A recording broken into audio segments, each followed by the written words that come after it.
I discovered my husband's affair on a Tuesday morning in October while looking for batteries in his desk drawer. The drawer stuck, the way it always did, and when I yanked it harder, everything inside shifted forward. That's when I saw the phone. Not his regular phone. A second phone, a cheap prepaid cell, tucked in the back corner beneath old receipts and rubber bands, hidden, but not hidden enough. My hands went numb as I picked it up. The screen lit up with a simple swipe. No password, no security. Michael had gotten careless, or maybe he'd just stopped thinking I'd ever look. The messages loaded slowly, months and months of them. Texts to someone saved as J in the contacts. But the messages made it clear who J was. The intimate words, the plans to meet, the I love yous and I can't wait to see yous and last night was amazing. Last night when Michael had told me he was working late at the office. When he'd come home at 11 and kissed my forehead and said he was exhausted from dealing with difficult clients. I sat down in his office chair, the phone trembling in my hands, and scrolled back. The messages went back 10 months. Almost a year of my husband living a double life. Almost a year of lies told over dinner, over breakfast, in our bed at night. And the worst part, the part that made my stomach turn and my vision blur, was that I recognized the writing style. The way Jay signed off messages with little hearts, the way she wrote instead of your and used way too many exclamation points. I knew who Jay was.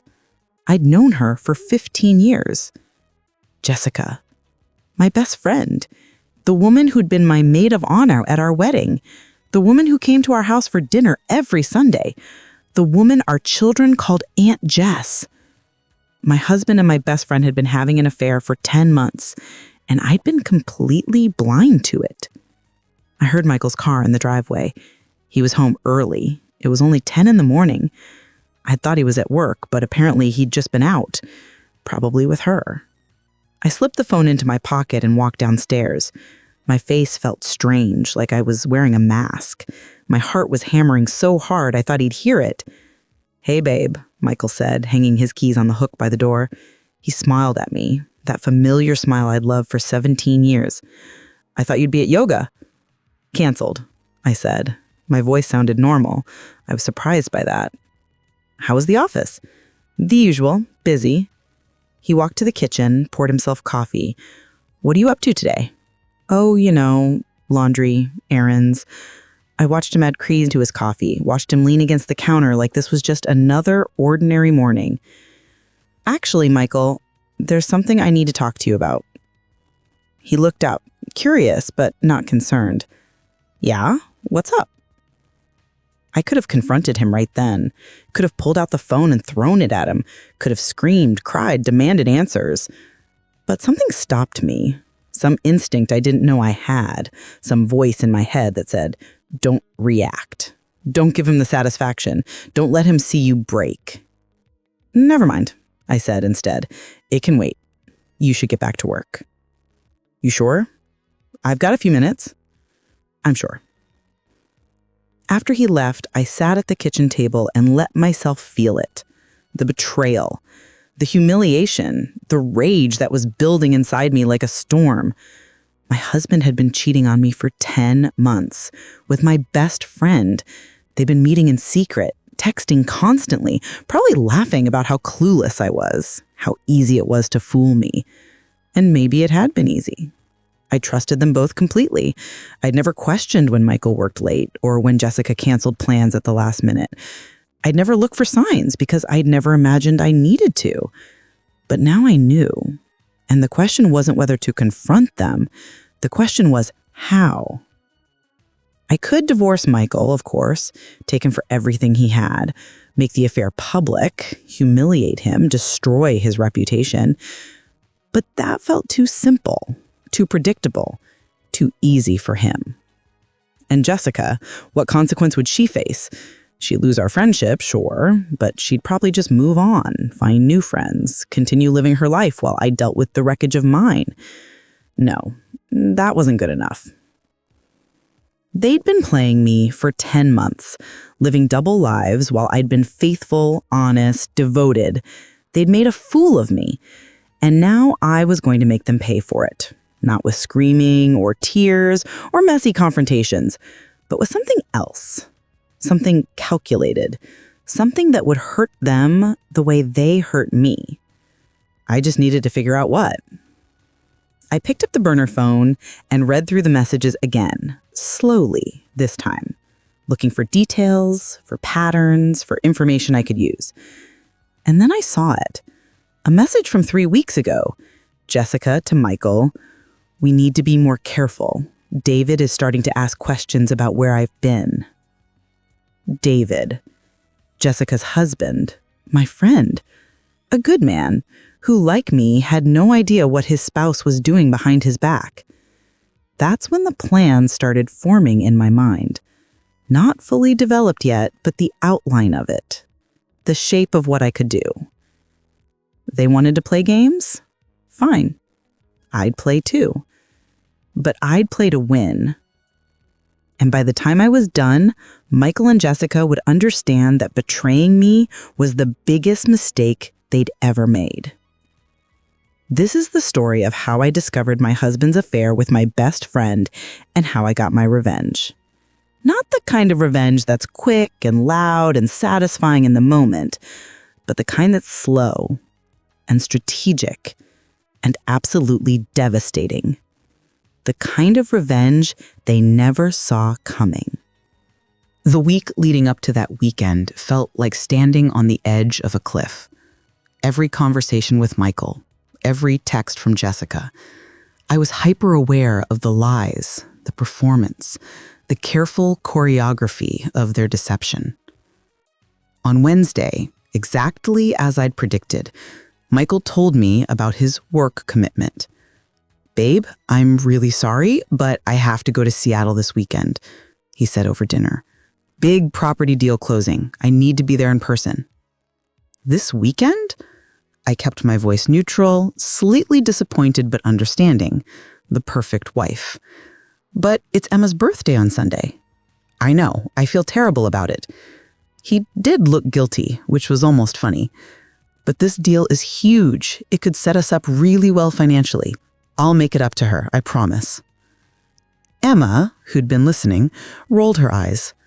"It's fine, Dad. I'm turning 16, not 6. I don't need you at my party." "Thanks for understanding, sweetie." Michael reached over and squeezed her hand, and I watched him play the role of devoted father while planning to spend the weekend with his mistress. "When do you leave?" "Friday afternoon. I'll be back Sunday evening." Friday to Sunday, a whole weekend. I smiled. "Okay, we'll miss you, but we understand." That night, after Michael fell asleep, I checked the burner phone. Sure enough, there was a message to Jessica. "It's set. I told her I'm going to Seattle. We have the whole weekend." Jessica's response? "Perfect. I can't wait. I told Kate we're having a girls' night Friday. She believed me." They were so confident, so sure they'd covered all their bases. On Thursday, I met with Patricia one last time before setting everything in motion. "Are you absolutely sure about this?" she asked. "Once you do what you're planning, there's no going back. It's going to be public. It's going to be messy." "I'm sure." "And you have thought about how this will affect your children?" That gave me pause. Emma and Daniel. They didn't deserve to have their world blown apart. They didn't deserve to learn that their father was a cheater, that Aunt Jess had betrayed our family. But they also didn't deserve to grow up thinking this was okay, that infidelity was acceptable, that you could lie to the people who loved you without consequences. My children will learn that actions have consequences, that betrayal doesn't go unpunished, that their mother is strong enough to stand up for herself and for them. Patricia nodded. "Okay, then we're ready. I'll have the divorce papers prepared. The moment you give me the signal, we file." "What about custody?"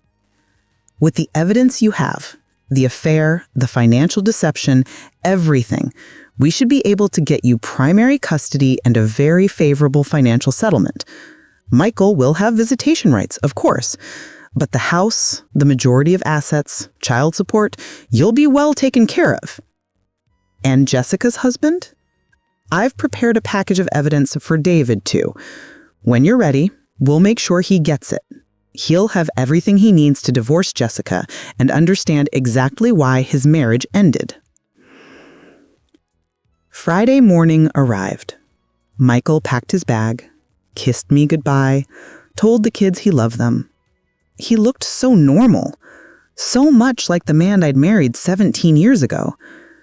"Have a good trip," I said, hugging him. "Close that deal." "I will. Love you." "Love you too." The words felt strange in my mouth. Did I still love him? Or was I just saying what I'd always said, out of habit? I wasn't sure anymore.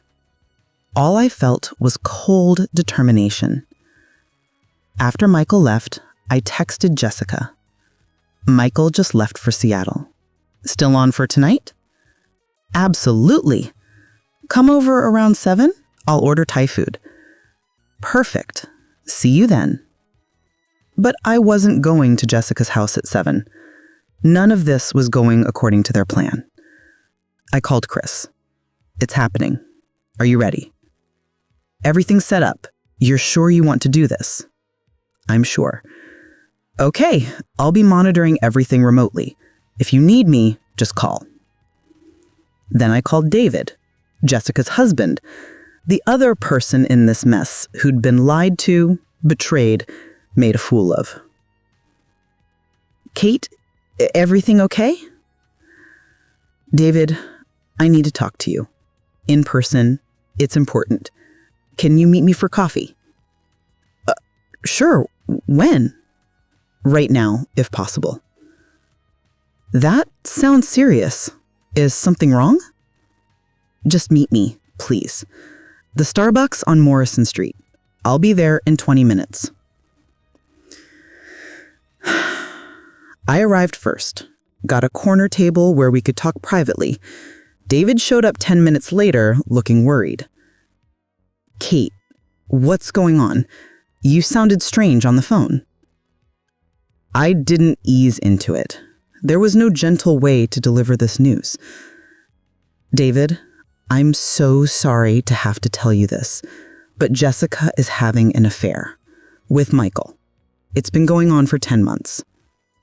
All the color drained from David's face. "What?" I pulled out my phone and showed him screenshots of messages, photos I found on the burner phone, nothing explicit but intimate enough, evidence that couldn't be denied. David stared at the screen. His hands were shaking. I don't understand. Jessica wouldn't... I didn't want to believe it either, but it's real. They've been meeting up whenever they can find time. They've been lying to both of us. And tonight, they're planning to be together. Michael told me he's going to Seattle for work. Jessica told me she wanted a girls' night. But really, they're planning to spend the weekend. David looked like he might be sick. "Where are they?" "I don't know exactly, but I'm going to find out. And I'm going to make sure they face consequences for what they've done." "How?" I explained my plan. All of it. David listened, and slowly his expression changed from devastated to angry to grimly satisfied. "You want my help?" he asked. "I want your permission, because what I'm planning will expose Jessica too. It'll be humiliating for her. Your marriage will end. I need to know you're okay with that." David was quiet for a long moment. Then he said, "She made the choice to cheat. She made the choice to lie to me. Whatever consequences come from that, she earned them. Do what you need to do, Kate. I'm with you. There's something else. The exposure won't just be private. It's going to be public. Everyone will know. Our friends, our families, the kids' schools. It's going to be a scandal." "Good," David said coldly. Let everyone know. Let everyone see what they did. We spent the next hour coordinating. David went home to wait. I went back to my house to prepare. Emma and Daniel were at school. They'd be home around 3. I'd arranged for them to stay at my parents' house that weekend, had told them I needed some alone time, that their dad was out of town and I wanted to relax. My parents had been happy to take them. I dropped the kids off at 4, hugged them, told them I loved them. "Mom, are you okay? You seem weird." "I'm fine, sweetie. Just tired. Have fun with Grandma and Grandpa." "We will. Love you, Mom. Love you too. Both of you. So much." By 6 o'clock, I was back home. I changed into jeans and a black sweater. I charged my phone fully. I double-checked that Chris had everything ready on his end. At 6:30, I got in my car and started driving. Michael had told me he was going to Seattle, but I knew he wasn't. Thanks to Chris's technical skills, I knew exactly where he was. 3 weeks ago, Chris had installed tracking software on Michael's regular phone, the one he carried every day, the one he didn't know could be monitored. Every place Michael went, I could see. Every call he made, every text he sent, I had access to. Michael's phone showed him at the Riverside Inn, a boutique hotel, 20 minutes from our house, room 237. Jessica's phone, which Chris had also accessed remotely using her cloud backup, showed her at the same location. They were already there, already together, probably already in bed. The thought made me feel sick, but I pushed the feeling down. I needed to stay focused. Emotional later, strategic now. I called David. "They're at the Riverside Inn, room 237. Are you ready?" "I'm ready. Give me 30 minutes, then come to the hotel. I'll text you when." I parked in the hotel lot and sat in my car, gathering my courage. This was it. The moment everything changed. The moment I stopped being the fool who didn't know and became the woman who took control. I pulled out my phone and checked the camera Chris had remotely activated on Michael's laptop. He'd left it in the hotel room. I could see the room on the screen, could see the bed, could see... I looked away. I didn't need to see that. I just needed to know they were there. I got out of my car and walked into the hotel lobby. The desk clerk smiled at me. "Can I help you?" "Yes, my husband checked in earlier. Michael Hayes, room 237. I need a key. I'm surprising him." "Let me just verify." She typed on her computer. "And you are..." "Catherine Hayes, his wife." I showed her my driver's license. "Oh, how sweet. A surprise visit. Let me get you a key." She handed me a key card, completely oblivious to what she'd just enabled. I took the elevator to the second floor, walked down the hallway to room 237. My heart was pounding so hard I could hear it in my ears. This was it. I took out my phone and started recording video. Then I took a deep breath and used the key card. The door opened. The room was dim, curtains drawn, but I could see them clearly. Michael and Jessica, in bed, naked, tangled together. They froze when they saw me, complete shock on both their faces. "Kate," Michael started. "Don't." My voice was steady, cold. "Don't say a word." Jessica grabbed the sheet, trying to cover herself. "Kate, I can explain?" "Really?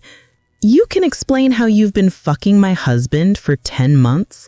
How you've been lying to me every single day while pretending to be my best friend? Please, Jessica, explain that." I was still recording, getting everything. Their faces, their panic, the hotel room, the evidence of their betrayal. "Kate, stop recording," Jessica said, her voice shaking. "Please, think about what you're doing." I'm thinking about how you both lied to me for 10 months, how you used our family dinners as opportunities to plan your affair, how you looked me in the eye and told me you loved me while betraying me in the worst possible way. "It's not what you think," Michael tried. "It's exactly what I think. And now everyone else is going to know too." "What do you mean?" Jessica's face went pale. I smiled. It wasn't a nice smile. You'll see. I texted David. Now. 2 minutes later, there was a knock on the door. I opened it. David stood there, his face like stone. David! Jessica's voice was a whisper. David looked at his wife in bed with my husband. Looked at me. Thank you for calling me, Kate. I needed to see this. David, please, let me explain. Jessica started crying. There's nothing to explain, David said coldly. I can see perfectly clearly what you've been doing while I was at home with our children, while I was trusting you. David, we're done, Jessica. I'm filing for divorce on Monday, and you're going to get exactly what you deserve. Nothing. Michael finally found his voice. Kate, please, can we talk about this privately? No, I said. No more private conversations. No more secrets. Everything is public now. I turned to leave, David following me.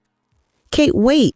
Michael scrambled out of bed, wrapping the sheet around himself. You can't just leave. We need to talk about this, about the kids, about the house, about everything. My lawyer will be in touch. I'm filing for divorce, and I'm taking everything. The house, the kids, the assets you thought you'd hidden. Everything. You can't do that. Watch me. Jessica was sobbing now. Kate, please, our friendship, 15 years, that has to mean something. It did mean something, I said, turning back to look at her. It meant I trusted you. I loved you. I confided in you about everything in my life, and you repaid that by fucking my husband. So no, Jessica, our friendship doesn't mean anything anymore. It's dead, just like my marriage. I walked out, David beside me. Behind us, Jessica and Michael were both calling our names, but we didn't stop.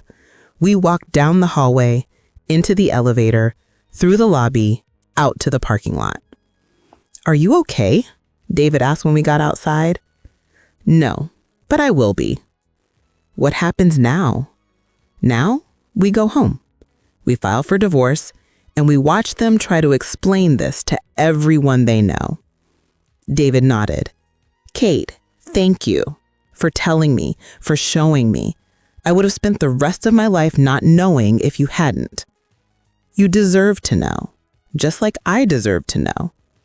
We stood in the parking lot for a moment, two people whose lives had just been blown apart, united in our betrayal and our determination to survive it. Then my phone started buzzing. Michael calling. I declined it. Jessica calling. Declined. Text messages started flooding in. I ignored all of them, got in my car, drove home. Once there, I sat in my driveway and did what I'd been planning for 3 weeks. I uploaded the video I just recorded to a private YouTube link. Then I composed an email. The recipients? Every person in our social circle. Every family member on both sides. Every friend, every neighbor, every person we knew. The email was simple. For those wondering why Michael Hayes and I are divorcing and why Jessica Parker and David are divorcing, this video explains everything. Michael and Jessica have been having an affair for 10 months. They've been lying to us, to you, to everyone. I'm not sharing this for sympathy or attention. I'm sharing it because they don't deserve to control the narrative. They don't deserve to tell people we grew apart or had differences. The truth is, they betrayed their spouses, their children, and their families. And everyone deserves to know who they really are. I attached the YouTube link. My finger hovered over the send button. This would change everything. Once I sent this, there was no going back. Everyone would know. The scandal would be huge. Our children would find out, if not from me directly, then from classmates whose parents got the email. Michael and Jessica's reputations would be destroyed. Their careers might suffer. Their families would be ashamed. Their friends would take sides. It would be devastating. They deserved devastating. I hit send. The email went out to 200 people. 200 people who would now watch the video, who would see Michael and Jessica caught in bed together, who would hear my words, who would know the truth. Within minutes, my phone started ringing. My mother, my sister, friends, everyone who'd gotten the email, everyone who'd watched the video. I turned my phone off. I went inside, poured myself a large glass of wine, and sat in the living room of the house I'd lived in for 12 years. The house I'd decorated. The house where I'd raised my children. The house where I thought I had a happy marriage. Tomorrow, Michael would come home. Tomorrow, I'd have to tell Emma and Daniel. Tomorrow, I'd have to face the consequences of what I'd just done. But tonight, I just sat in the silence and felt the satisfaction of knowing that Michael and Jessica were probably sitting in that hotel room, watching their phones blow up with messages from everyone they knew, realizing that their secret was out and their lives would never be the same. I'd gotten my revenge, and it felt good. I woke up Saturday morning on the couch, still in my clothes from the night before, the empty wine glass on the coffee table beside me. For a moment, I forgot what had happened. Then it all came rushing back.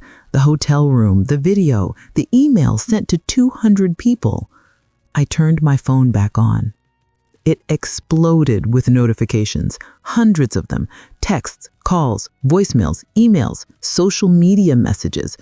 I scrolled through them, my stomach churning. My mother. "Catherine Marie, what have you done? Call me immediately." My sister. "Oh my God, Kate, I can't believe it. Are you okay? I'm coming over." Friends taking my side. "I always knew there was something off about Michael. I'm so sorry you went through this." Friends taking their side. "This was a private matter. You had no right to humiliate them publicly." Messages from people I barely knew. "Saw the video. That's crazy. So sorry." And then the ones that made my blood run cold. Messages about my children. "Does Emma know? Someone should tell her before she hears it from a classmate. Daniel is on my son's soccer team. The other parents are all talking about it. He's going to find out. You should have thought about your kids before making this public." My heart started racing. The kids, oh God, the kids. I'd been so focused on getting revenge on Michael and Jessica that I hadn't fully considered the immediate fallout. Emma was 15. She was on social media. Her friends' parents would have seen that video. By Monday morning, everyone at her school would know. And Daniel, 12 years old, sensitive, still believing his parents' marriage was solid? How was I going to tell him? I'd been planning to sit them down this weekend, to explain gently that their father and I were getting divorced, to cushion the blow, to protect them from the worst details. But now the worst details were public. Now everyone knew. I called my mother. She answered on the first ring. "Kate, what were you thinking? Sending that video to everyone? The whole family has seen it. Your father is mortified." Mom, you've humiliated yourself, humiliated your children. Whatever Michael did, this isn't the way to handle it. He cheated on me for 10 months with my best friend. He lied to me every single day. He was stealing money from our accounts. What was I supposed to do? Just quietly divorce him and let him tell everyone we grew apart? You were supposed to think about Emma and Daniel. They're going to be destroyed by this. They're going to be destroyed by their father's affair, not by my response to it. Kate, no, Mom. Michael did this. He made the choice to cheat. He made the choice to betray this family. I'm just making sure everyone knows the truth. At what cost? My mother's voice broke. At what cost to your children? I hung up because I didn't have an answer. Because she was right. I had been thinking about revenge more than I had been thinking about Emma and Daniel, and now they were going to pay the price. I needed to get them before they saw the video online, before their friends told them, before this got any worse. I was about to call my parents' house when someone knocked on my door hard, insistent. I looked through the peephole. Michael. He looked terrible. Unshaven, red-eyed, wearing the same clothes from yesterday. He knocked again, harder. Kate, open the door. We need to talk. I opened it but kept the chain lock on. Go away, Michael. Please, just listen to me. 5 minutes, that's all I'm asking. I have nothing to say to you. But I have things to say to you. Please, Kate, 5 minutes. Against my better judgment, I closed the door, unlatched the chain, and opened it again. Michael stepped inside, and I saw how wrecked he truly was. You destroyed me, he said, his voice shaking. Do you understand that? You destroyed my career, my reputation, my relationship with my family. My boss called me this morning, saw the video. I'm on administrative leave pending a review of moral character. My parents won't take my calls. My brother sent me a text that just said, you disgust me. Good, I said coldly. Now you know how it feels. Kate, I made a mistake. A terrible mistake. But did I really deserve this? Did Jessica deserve this?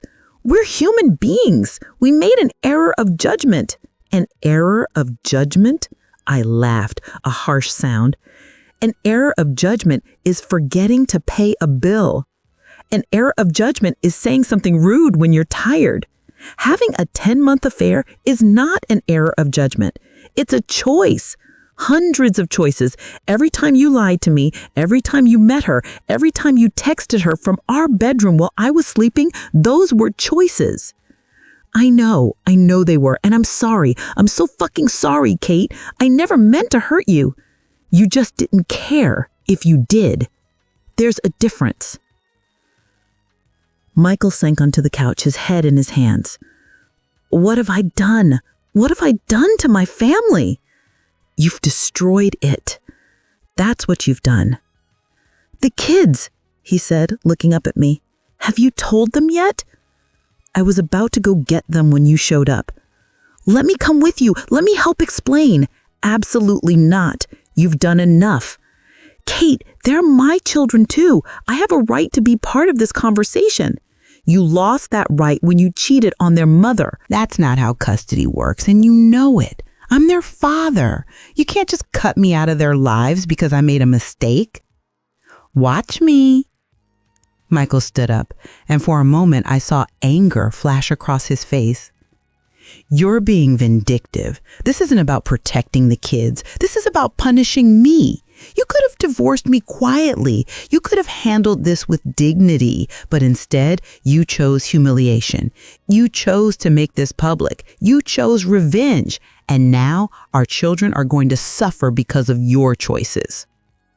His words hit like a slap, because part of me knew he was right. I had chosen revenge. I had chosen public humiliation, and my children were going to suffer for it. But I wasn't going to let him see my doubt. Get out, I said. Kate, get out of my house. Get out now, or I'm calling the police. Michael looked at me for a long moment. You used to love me. Do you remember that? You used to look at me like I was everything. What happened to that person? Where's the woman I married? She died, I said. You killed her when you fucked my best friend. Michael flinched. Then he walked to the door, stopped, turned back. This isn't over, Kate. The divorce, the custody battle, all of it. I'm going to fight you. I'm not going to just roll over and let you take everything because you're angry. I made mistakes, but I'm still their father, and I'm going to make sure I'm part of their lives. After he left, I stood in my empty house and let myself feel the doubt I'd been pushing away. Had I gone too far? Had my need for revenge hurt my children more than Michael's affair would have? My phone rang. My sister, Julie. Kate, thank God. I've been trying to reach you. Listen, you need to get Emma and Daniel before they see that video. Emma's already getting texts from her friends. The video is everywhere. It's on Twitter. Someone made a TikTok about it. It's spreading. My stomach dropped. What? People are sharing it. Not just the people you sent it to. Their friends are sharing it, and their friends are sharing it. It's viral, Kate. Local news is even picking it up. Suburban wife exposes husband's affair in brutal video. This is so much bigger than you intended. I felt sick. Oh, God. You need to get the kids now before this gets worse. I grabbed my keys and drove to my parents' house, going 20 miles over the speed limit. When I arrived, my mother met me at the door, her face grave. Emma knows, she said quietly. One of her friends sent her the video. She's upstairs. She won't come out of the room. And Daniel? He doesn't know yet, but Kate, he needs to hear it from you before someone else tells him. I went upstairs. Emma's door was locked. Emma, sweetie, it's Mom. Can I come in? Go away. Emma, please, I need to talk to you. I don't want to talk to you. How could you do this? How could you make that video public? Everyone has seen it. Everyone at school knows. My friends are texting me asking if my dad really cheated. Do you know how humiliating this is? I know, baby. I'm so sorry. You're sorry. You did this. You could have handled it privately, but instead you decided to humiliate Dad and yourself and me and Daniel. Everyone knows our business now. Everyone is talking about us. Your father is the one who had the affair. I don't care what Dad did. You're the one who made it public. You're the one who made sure the whole world knows our family is falling apart. Emma's voice was breaking. I can never show my face at school again. Never. My life is ruined because of you. Emma, I said, go away. I stood outside her door, tears streaming down my face. My daughter hated me, and maybe she had every right to. I went back downstairs. Daniel was in the living room playing on his tablet, oblivious to the fact that his entire world was about to change. Daniel, buddy, can we talk? He looked up, smiled. Sure, Mom, what's up? I sat down next to him and took his hand. Something's happened, something that's going to change our family, and I need to tell you about it before you hear it from someone else. His smile faded. Is someone sick? No, honey, everyone's healthy, but your dad and I are getting divorced. What? Why? Because your dad did something that hurt me very badly. He was seeing another woman, having a relationship with her for a long time. Dad was cheating on you? Yes. With who? I hesitated, then decided he deserved the truth. With Aunt Jess. Aunt Jess? But she's your best friend. She's our friend. I know, baby, I know. Does Uncle David know? Yes, he and Aunt Jess are getting divorced too. So we're not going to see Lily and Jack anymore? They're my friends. I don't know what's going to happen with that. This isn't fair, Daniel shouted, startling me. None of this is fair. Why did Dad do this? Why did Aunt Jess do this? Why is everything changing? I don't know, sweetie. I don't have those answers. And why is everyone talking about it? Tommy's mom texted me this morning asking if I was okay. Why would she do that? Oh no, the video had spread further than I'd thought. Because I made a video showing what your dad did, and I sent it to people to show them the truth. You made a video? Daniel looked horrified. What kind of video?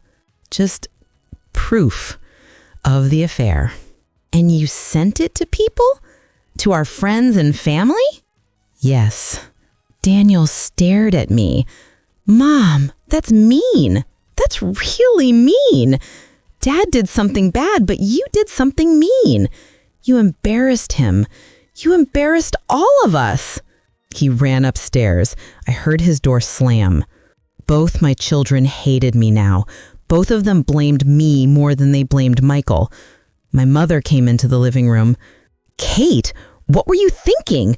Really, what were you thinking? I was thinking that Michael needed to face consequences, that people needed to know the truth. But at what cost to your children? Emma is devastated. Daniel doesn't understand. And now they're both going to be the kids whose mother made that video.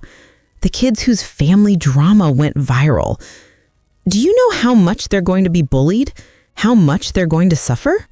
I didn't know it would go viral, I said weakly.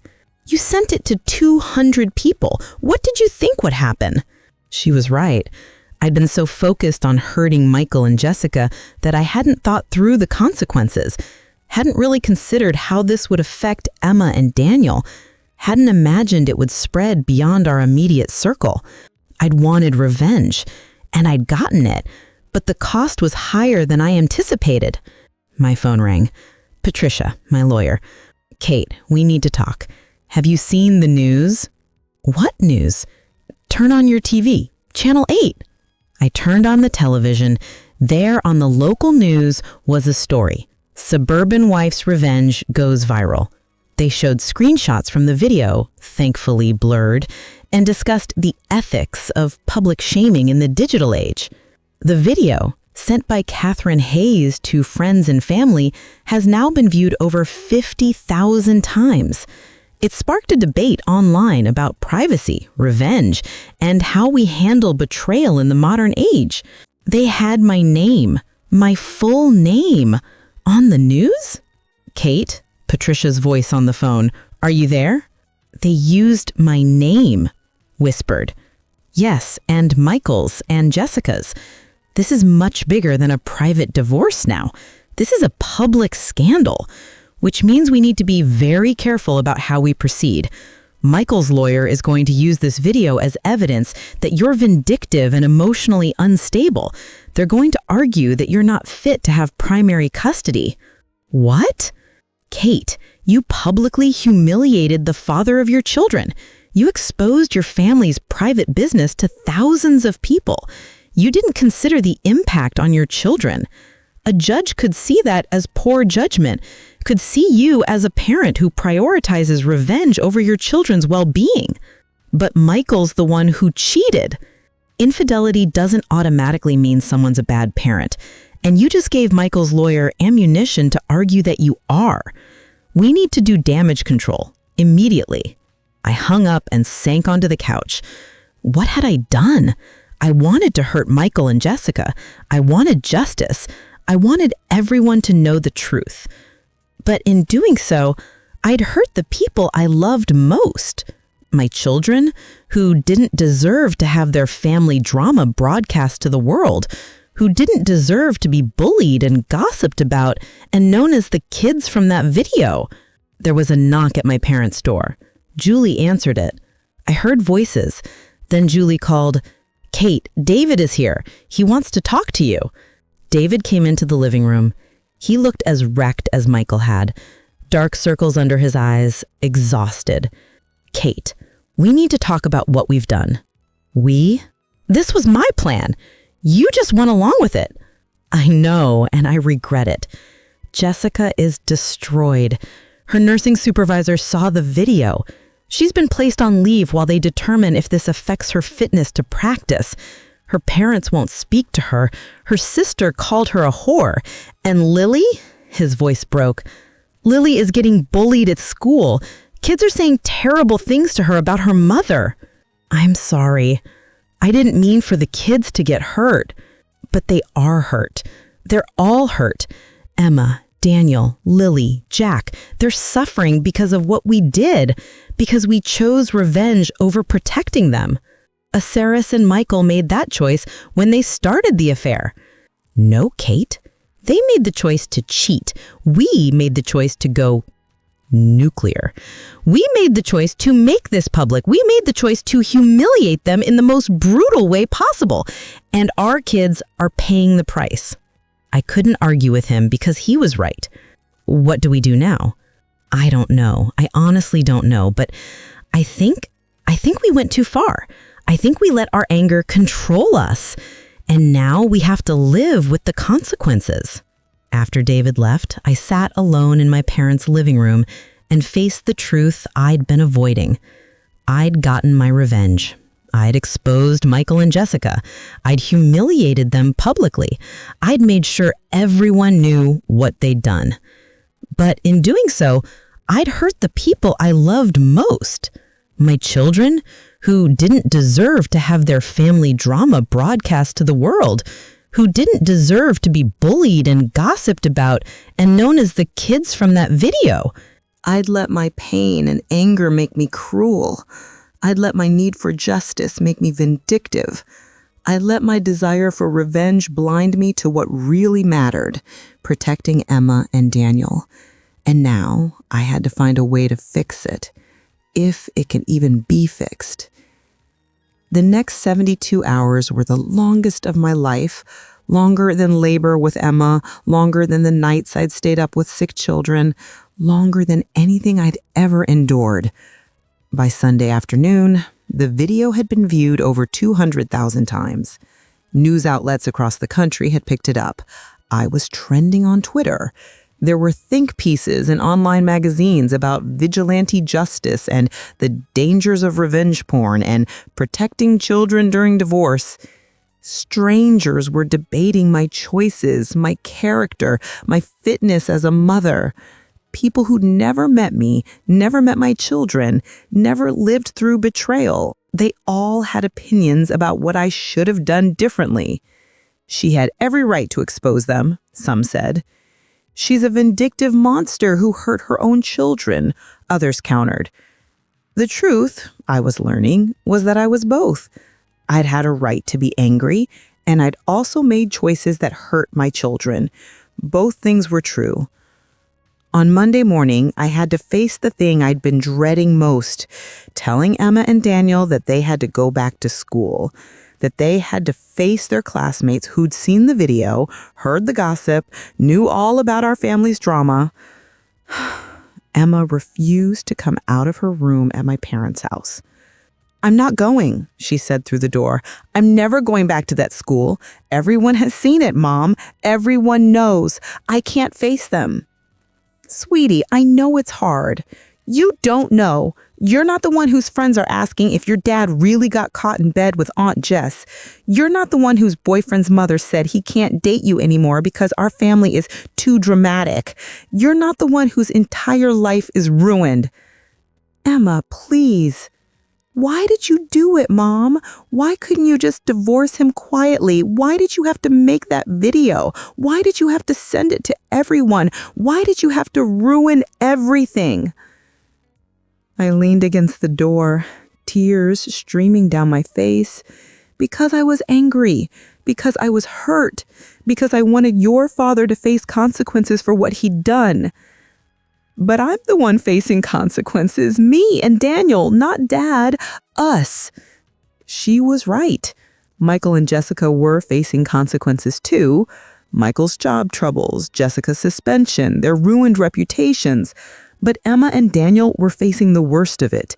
They were the ones who had to go to school every day. They were the ones who'd lost their sense of security, their belief that their family was stable. They were the innocent victims, and I'd made their suffering worse. Daniel was at the kitchen table with my mother, eating cereal and pretending everything was normal. But when he saw me, his face hardened. "Are you going to make me go to school?" "You have to go to school, buddy." "Why? So kids can ask me about the video, so they can make fun of me?" "No one's going to make fun of you." "Yes, they will." Daniel's voice rose. "Tommy already texted me. He said everyone's talking about it. He said kids are saying Dad is a bad person and Aunt Jess is a bad person and you're crazy. They're saying our whole family is messed up." "Daniel, he wish you'd never made that video. I wish you'd just let Dad explain things to us. I wish you weren't so mean."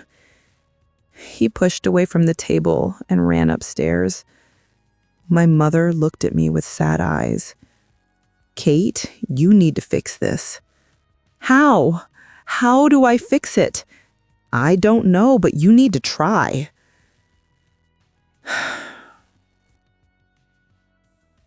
I called Patricia. "I need to take down the video. Can I do that?" "The original upload, yes, But Kate, it's been copied and re-uploaded hundreds of times. It's on Reddit, Twitter, TikTok, YouTube. You can't put this genie back in the bottle. It's out there permanently. But I can try. I can take down my version. I can issue a statement saying I regret making it public. That might help with the custody case. Show the judge you recognize you made a mistake, but it won't undo the damage.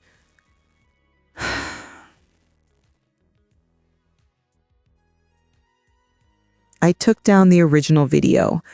Then I wrote a statement and posted it on Facebook. I made a mistake. In my pain and anger over discovering my husband's affair, I chose to expose that affair publicly through a video that has now gone viral.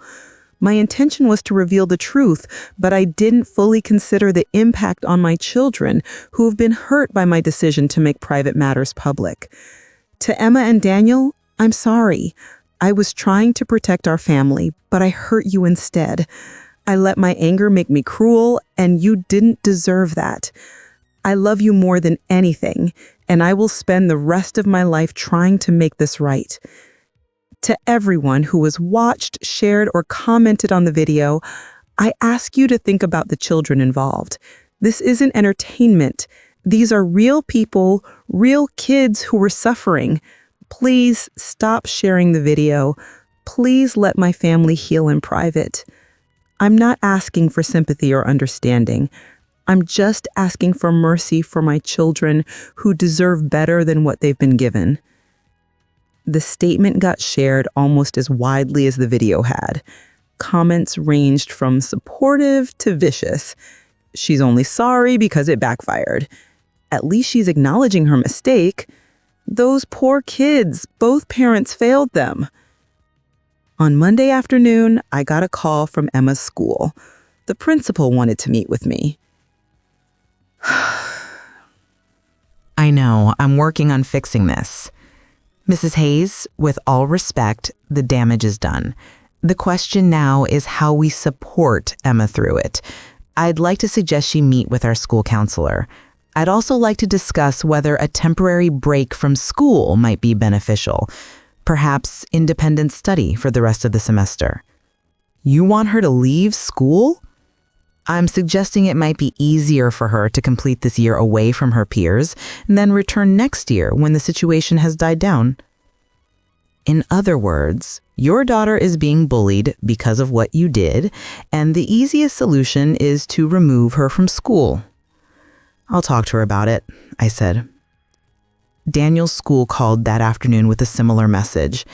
He'd gotten into a fight. A boy had made a comment about Jessica being a slut, and Daniel had punched him. Daniel has never been violent before, his principal said. He's clearly acting out because of the family situation. We understand this is a difficult time, but we can't allow physical altercations. He's suspended for 3 days. So now both my children were paying the price. Emma was being bullied. Daniel was so upset he'd resorted to violence. Their lives had been turned upside down, all because of my need for revenge. That evening, Michael showed up at my parents' house. My father answered the door and immediately tried to close it in his face. "I don't want you here," my father said. "I need to see my children, please." My mother came to the door. "Tom, let him in. The kids need to see their father." Michael came inside, looking nervous. "Are they here?" "They're upstairs. They don't want to see anyone right now." "Kate, please, let me talk to them. Let me explain." "Explain what? That you cheated on your mother? They already know that part." "Let me tell them I'm sorry. Let me tell them I love them and this isn't their fault. Please." I went upstairs and knocked on Emma's door. "Your dad is here. He wants to talk to you." "I don't want to talk to him." "Emma." The door opened. Emma stood there, her eyes red and swollen from crying. "Fine. Let him come up. Let him see what his affair did to me." Michael came upstairs. I stayed in the hallway, listening. "Emma, sweetheart, don't call me that. Don't call me sweetheart like everything's normal. I'm so sorry. I'm so sorry for what I did, for hurting you and your mom and Daniel. I made a terrible mistake. You had an affair with Aunt Jess for almost a year while lying to all of us. That's not a mistake, Dad. That's a choice. You're right. It was a choice, a series of bad choices, and I have to live with that. But Emma, I love you. That never changed. I'm still your dad. Are you? Because dads are supposed to protect their families. They're supposed to keep us safe. But you destroyed our family. You destroyed our lives.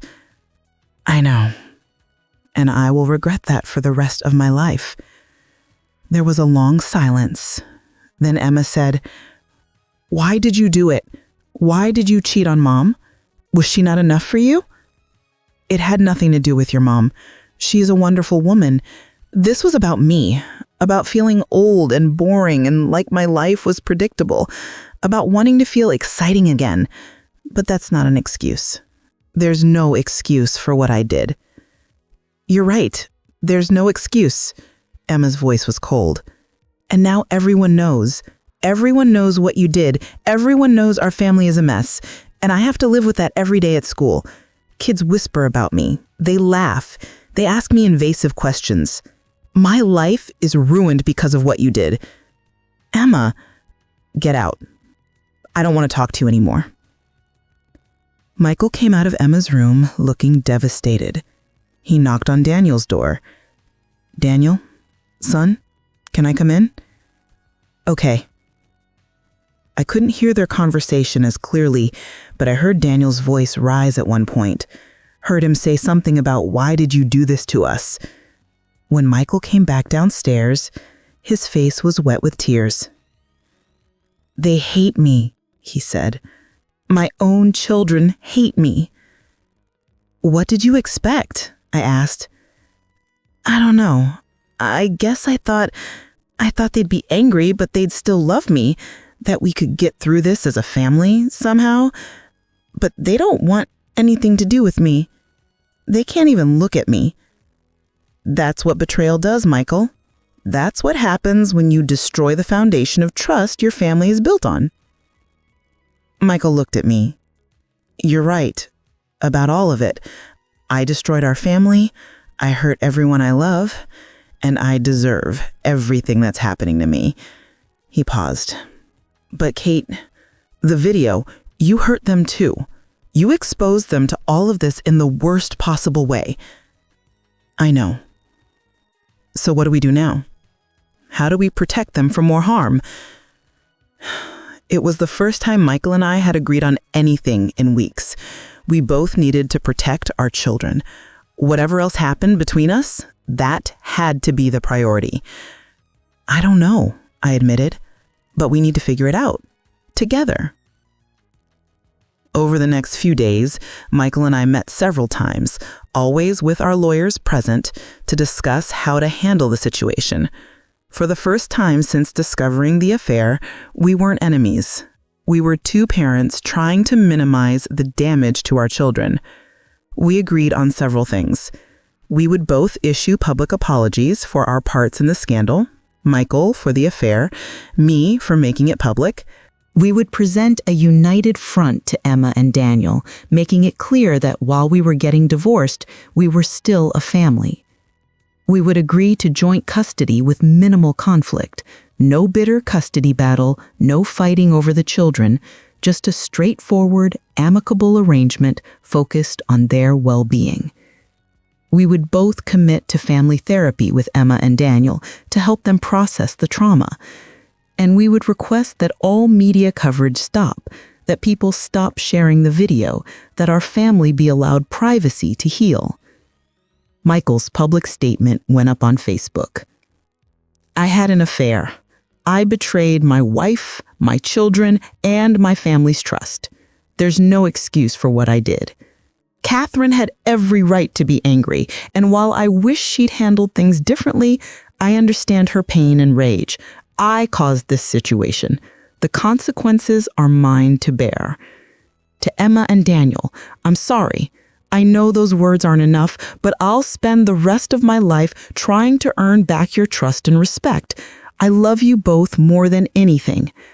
I'm asking everyone who has watched or shared the video of my affair to please stop. My children are suffering. They didn't deserve any of this. Please let my family heal in peace." Jessica issued a similar statement. So did David. And slowly, gradually, the story began to fade from public attention. The news moved on to other scandals. People stopped sharing the video. The comments and messages slowed to a trickle, then stopped. But the damage to our children remained. Emma decided to finish the school year through independent study. She couldn't face going back to school where everyone knew her business. She'd return next year, starting fresh at a different school where she could be just a regular student again. Daniel went back to school after his suspension, but he was quieter now, less trusting. The boy who'd once been sunny and optimistic had become guarded and sad. Family therapy began. It was painful. Session after session of Emma and Daniel expressing their hurt, their anger, their sense of betrayal, not just at Michael's affair, but at my response to it. "You could have just told us Dad cheated. You didn't have to make it public. You didn't have to humiliate him. You didn't have to humiliate us." I'm right. I was so focused on hurting your father that I didn't think about how it would hurt you. I'm sorry. Being sorry doesn't fix it. I know, but I'm going to keep trying to make it right anyway. The therapist helped us develop strategies for moving forward. How to talk about the divorce with extended family and friends, how to handle questions at school, how to rebuild trust between us all. It was slow work, painful work, but gradually Emma and Daniel began to soften toward me, began to understand that I'd made a mistake born from pain, not from malice, began to forgive me even if they couldn't forget. Michael and I settled our divorce quietly. Patricia had been right. I got the house, primary custody, a generous financial settlement. Michael didn't fight any of it. He said he didn't deserve to fight, that he'd taken enough from our family. Jessica and David divorced too. Their settlement was messier. David was angrier, less willing to be generous. But eventually they reached an agreement. 6 months after the video went viral, life had settled into a new normal. I was a single mother. Michael lived in an apartment across town and saw Emma and Daniel every other weekend. Jessica had moved to a different city, starting over where people didn't know her story. David was dating someone new, trying to rebuild his life. And me, I was learning to live with what I'd done, learning to accept that I'd let my pain make me cruel, learning to forgive myself while also acknowledging that some consequences of my actions would last forever. The video was still out there. It would always be out there. Years from now, someone might Google my name and find it. Emma and Daniel might have to explain it to future partners. It was a permanent scar on our family's history. But we were healing, slowly, imperfectly, but healing nonetheless.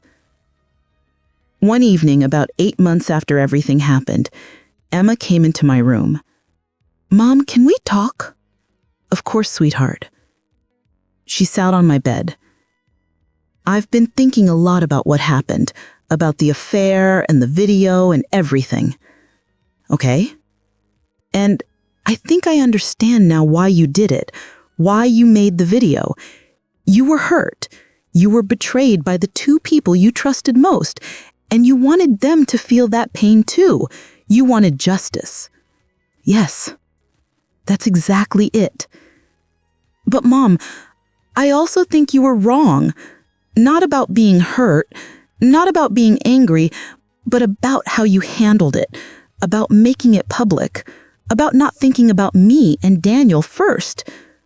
"You're right. I was wrong about that." "I know. And I've forgiven you because I know you're a good mom who made a bad choice. But I need you to promise me something. Anything." Promise me you'll never do something like that again. Promise me that from now on, you'll think about me and Daniel before you act, that you'll protect us, even if it means letting go of your need for revenge or justice or whatever. I promise, Emma, I absolutely promise. She hugged me then, and I held my daughter and cried because she was right, because she deserved better than what I gave her. Because being a good parent meant protecting your children even from your own worst impulses, even from your own pain. It's been 2 years since I found that burner phone in Michael's desk drawer. 2 years since I discovered the affair that destroyed my marriage. 2 years since I made the video that went viral and changed all our lives forever. I'm sitting in the kitchen of the house that's now just mine, drinking morning coffee and watching the sun come up. Emma is upstairs getting ready for school, her senior year at the new high school where she's thriving, where no one knows her as the girl from that video. Daniel is still asleep, but he'll be down soon, complaining about having to wake up for soccer practice before school. My children have healed. Not completely. I'm not sure you ever completely heal from watching your family implode, but they found their footing again. They've learned to navigate the divorce, the split custody, the reality of having parents who live separate lives. Emma and I are close again. It took time, therapy, and countless conversations where I had to sit with her anger and hurt without defending myself. But we got there. She understands now that I'm human, that I made mistakes, that pain can make you do things you never imagined you'd do. Daniel took longer to forgive me.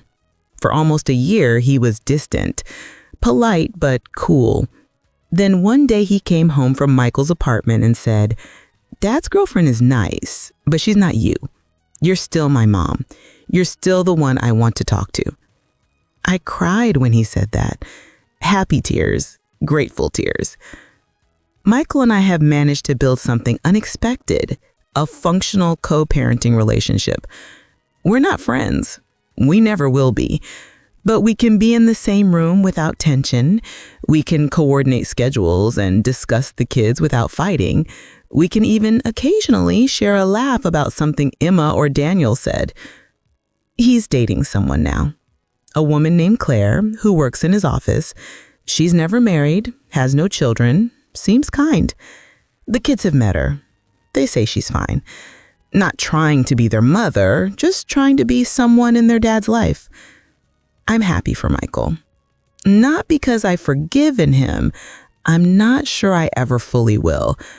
But because his happiness means he's less likely to disrupt the stability we've built. It means he's moved on, which makes co-parenting easier. Jessica moved to California. I heard through mutual friends that she's working as a nurse there, that she's rebuilt her life, that she's in therapy trying to understand why she made the choices she made. David married the woman he was dating. They seem happy from what I can see on social media. I don't miss Jessica. I thought I would. She'd been my best friend for 15 years. But when someone betrays you that deeply, when they use your trust as a weapon, you learn that missing them is just mourning a fiction. The person you thought they were never really existed. As for me, I'm still learning to live with what I did. The video is still out there, like I knew it would be. Sometimes I'll get a message from a stranger who's just discovered it. Sometimes it resurfaces on social media. The story of the suburban mom who exposed her husband's affair has become internet folklore, a cautionary tale people share about public shaming and revenge gone wrong.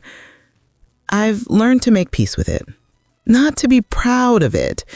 I'll never be proud of it, but to accept it as part of my story. The terrible thing I did when I was in terrible pain. The choice I can't undo, but can learn from. I've also learned something about revenge. It's a seductive thing, revenge. When you're hurt, when you're betrayed, the idea of making the other person suffer the way they made you suffer, It feels like justice. It feels righteous. But revenge doesn't heal you. It doesn't fill the hole that betrayal leaves. If anything, it makes the hole deeper because now you have to live with what you've done in addition to what was done to you. Real healing comes from somewhere else, from therapy and time and making amends, from rebuilding trust with your children, from learning to forgive yourself for being human and fallible and capable of cruelty when pushed far enough.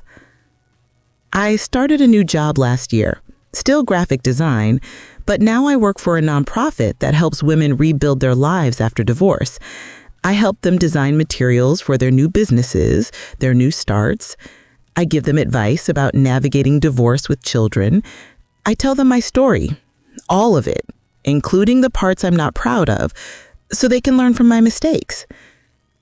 I don't let anger make your decisions, I tell them.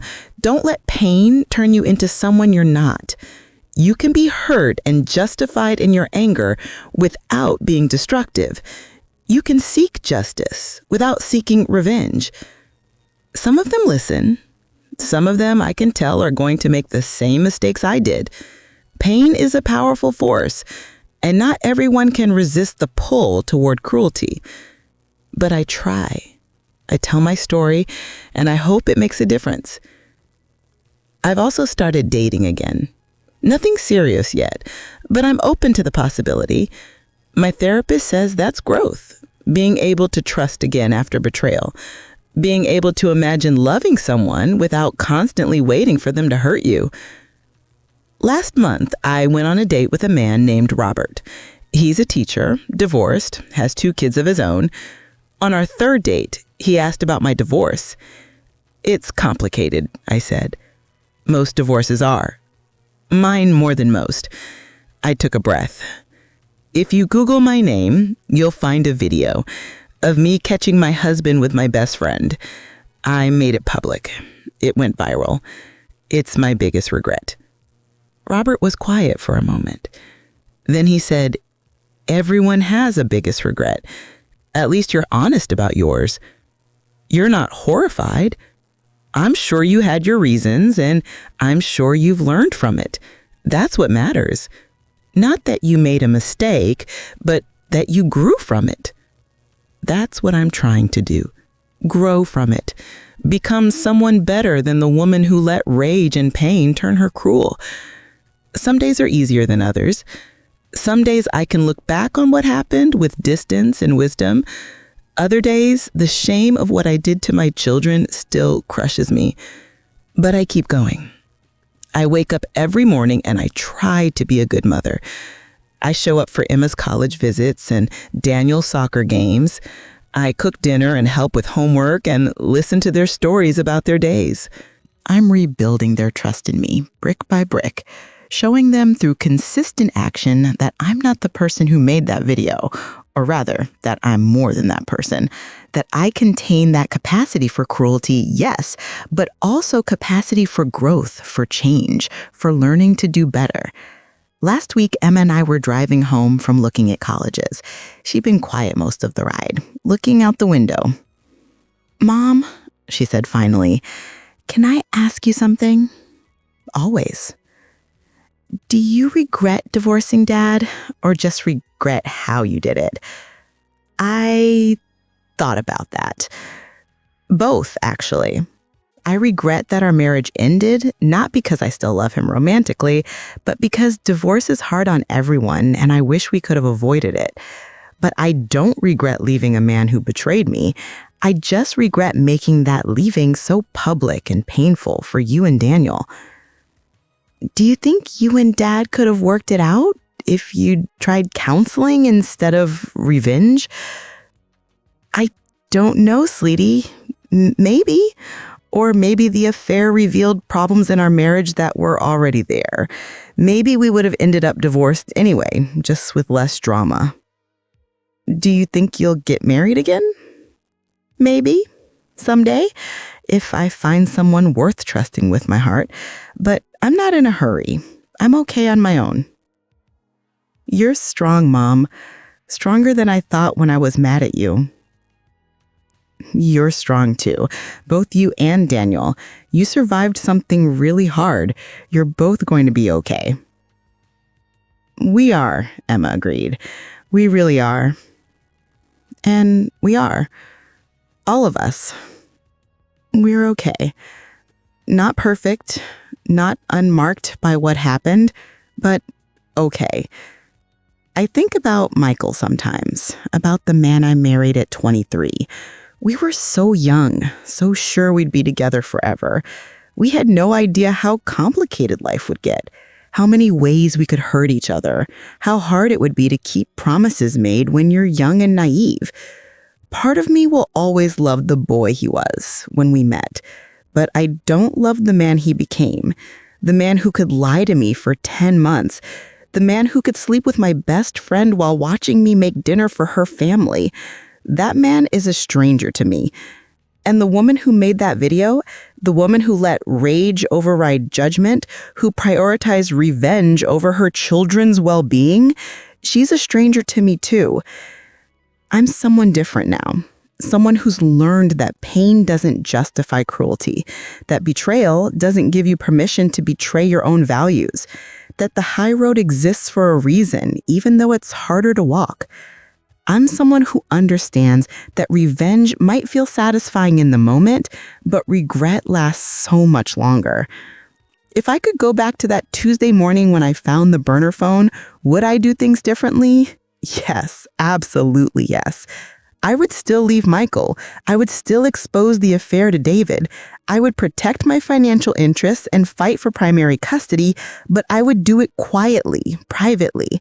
I would tell the people who needed to know and let Michael's actions speak for themselves. I would be the bigger person, even though it's unfair that the betrayed spouse has to be the bigger person, even though Michael didn't deserve my grace. Because being the bigger person isn't about what the other person deserves. It's about who you want to be, who you can live with being. And I can't live with being the woman who hurt her own children to hurt their father. I can accept that I was that woman for a brief moment, but I refuse to stay that woman. So I keep growing, keep learning, keep trying to be better. Last night, Daniel asked me something while we were making dinner together. Mom, do you hate Dad? No, buddy, I don't hate him. Do you hate Aunt Jess? No, I don't hate her either. Then what do you feel about them? I thought about it. I feel sad. Sad that they made choices that hurt so many people. Sad that our family had to break apart. But I don't hate them. He takes too much energy, and I'd rather use that energy loving you and Emma. Daniel nodded, satisfied with that answer. That's good, Mom. That's really good. And it is good. Choosing not to hate, choosing to move forward instead of staying stuck in anger, choosing to build a new life instead of mourning the old one. This morning, as I sit here with my coffee watching the sunrise, I feel something I haven't felt in 2 years. Peace. Not the absence of pain. I still carry the pain of betrayal, of divorce, of everything that happened. But peace alongside the pain. The ability to hold both at once. I survived the worst thing I could imagine. Betrayal by the 2 people I trusted most. And then I survived the consequences of my own worst impulses. I survived hurting my children and having to earn back their trust. If I can survive all of that, I can survive anything. I hear footsteps upstairs. Daniel's awake. Soon he'll be down here complaining about soccer practice, asking what's for breakfast, being a normal 12-year-old boy instead of a traumatized child. Emma will come down in her carefully chosen outfit, worried about some test or some friend drama or college applications. We'll eat breakfast together, like families do. We'll talk about our days ahead. We'll be normal. And that normalcy, that return to everyday life, is the greatest gift. better than revenge, better than justice, better than any satisfaction I got from making Michael and Jessica pay for what they did. This is what I should have been fighting for all along, not to hurt them, but to protect this, the simple, beautiful, ordinary life of being a mother to children who trust me again. I got my revenge, and then I learned that revenge is hollow. But I also got something else. I got wisdom. I got humility. I got a second chance to be the mother my children deserve, and this time I'm not going to waste it. The sun is fully up now. It's time to start the day. Time to make breakfast and drive Daniel to practice and work on designs for the nonprofit and maybe call Robert to make plans for the weekend. Time to live the life I've built from the ashes of the old one.